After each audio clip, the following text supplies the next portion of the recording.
Hello, in front of me I've got Range Rover Evoque. In this video I'll show you how to lower and raise windows using the key fob.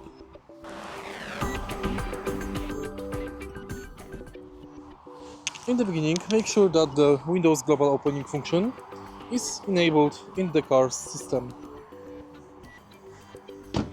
Next, press and hold unlock button to lower the windows.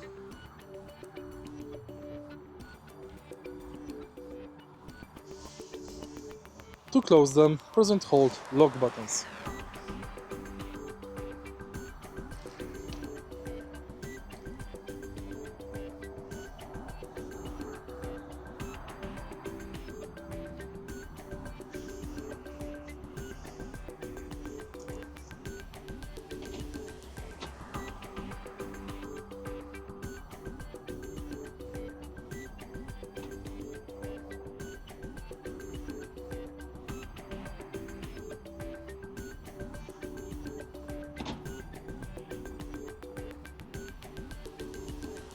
If you find this video helpful, please leave like, comment and subscribe.